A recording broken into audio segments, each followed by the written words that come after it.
Nation.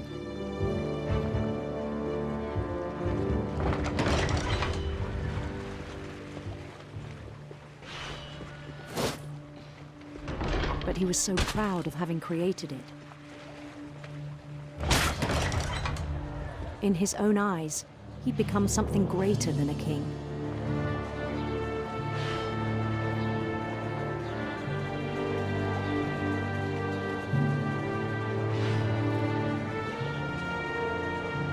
For someone who'd never known success in the real world, I think it was overwhelming. And then it struck him that the real Lewis was not the one chopping salmon, but the one climbing the steps of a golden palace.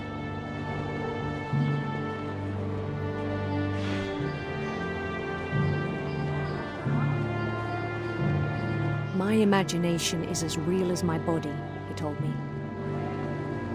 It was hard to argue with him.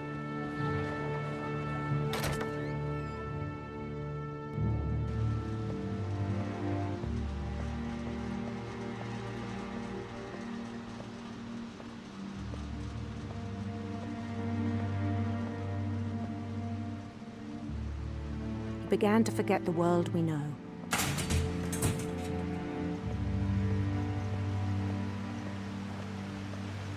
I think it pained him to remember Lewis, the cannery worker.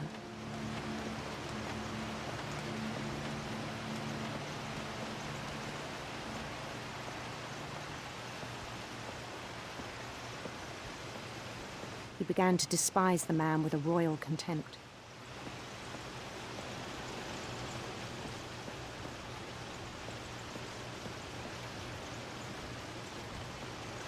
I still thought I could save him.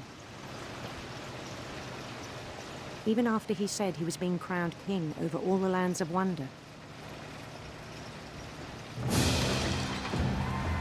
The palace would be packed with his companions.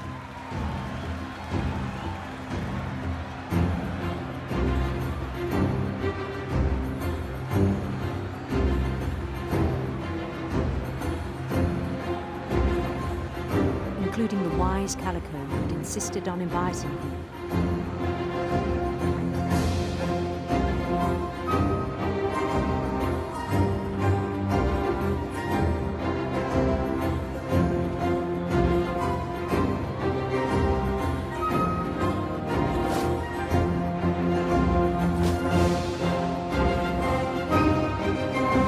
His queen waited, holding his crown.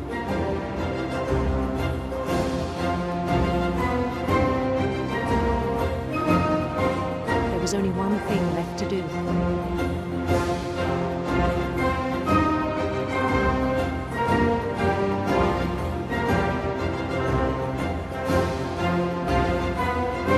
Bend down his head.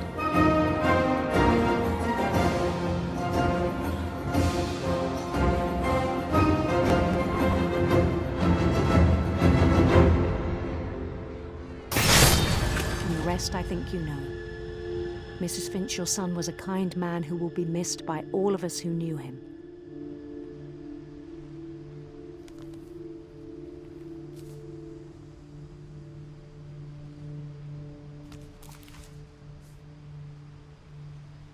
My brother was really cool.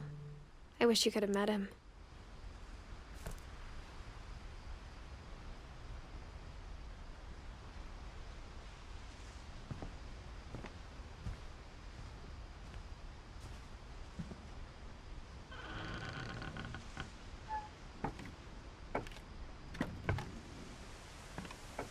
On the way back from Lewis's funeral, my mom told me to start packing. She waited until the day before we left to tell Edie.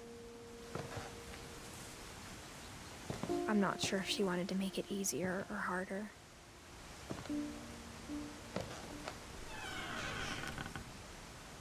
I wish we'd stayed. But I understand why we left.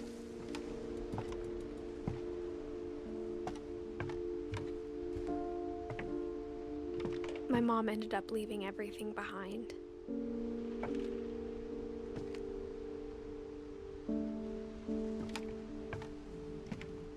What happened that night had been coming for a long time. Maybe it should have come sooner.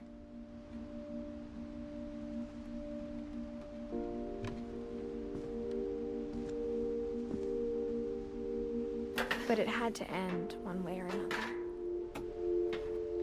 All that's left now is to tell you about that last night.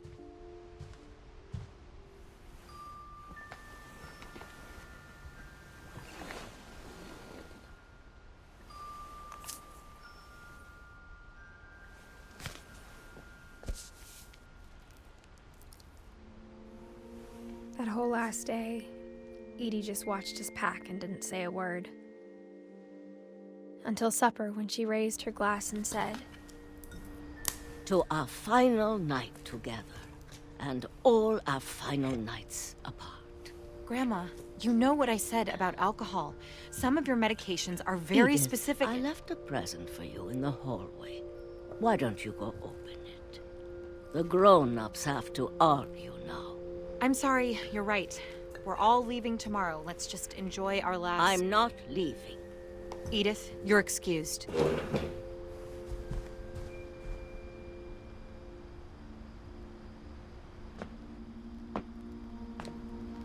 the power had been shut off that morning, but Edie always had plenty of candles. When my mom sealed the library, I don't think she knew about the other entrance, or that Edie had a key to it.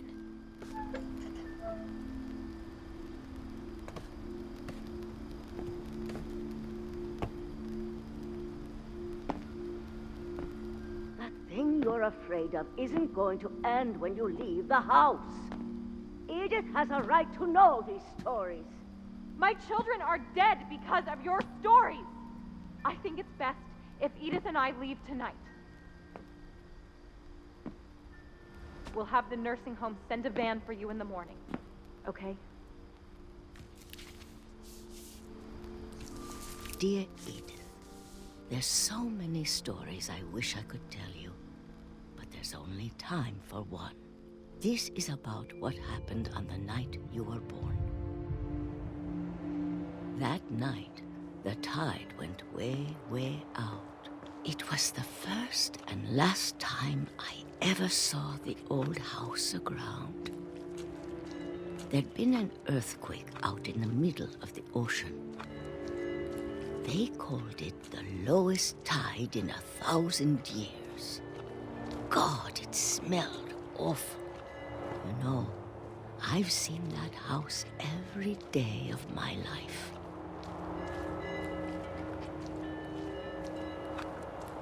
But I never thought I'd go back to it. When the fog rolled in, I lost my way.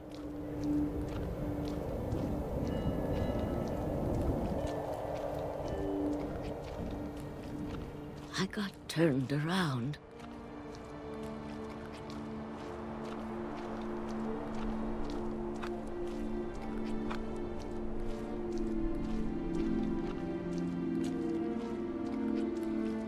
For a while, I wandered. I started seeing things.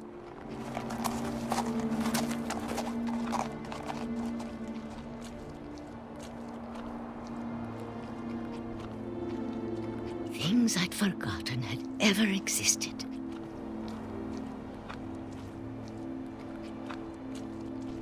But when I saw them, they felt like old friends. That night, a lot of things came back to me. Or maybe I came back to them.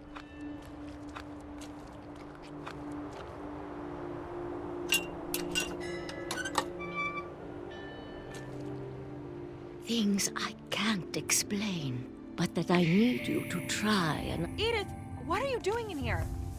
It's mine! Edith! Mom, you're gonna rip it! Let go! I kicked and screamed, but Mom dragged me to the car. I never saw Great-Grandma Edie again.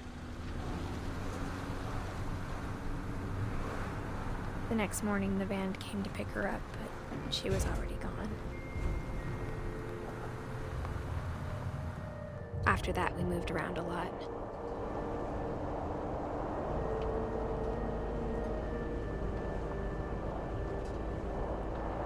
We both tried to make the best of it.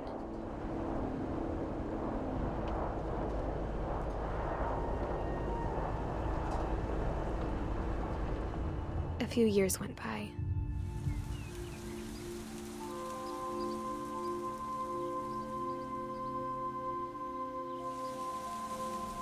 My mom didn't like to talk about it, but she started getting sick a lot. The rest happened pretty quickly. She got better for a while, and then she didn't.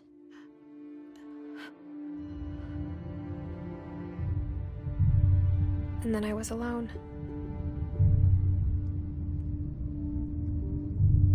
The last Finch left alive.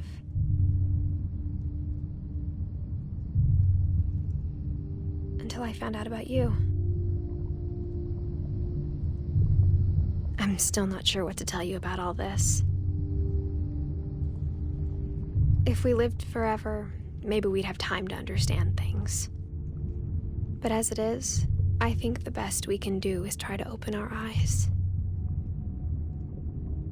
And appreciate how strange and brief all of this is. This journal was supposed to be for you.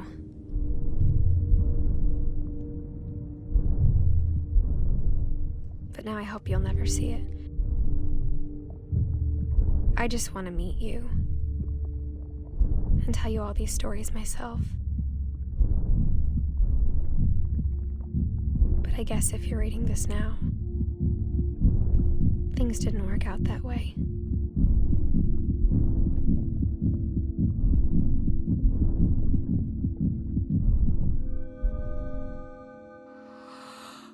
This is where your story begins. I'm sorry I won't be there to see it. It's a lot to ask, but I don't want you to be sad that I'm gone. I want you to be amazed that any of us ever had a chance to be here at all. Good luck.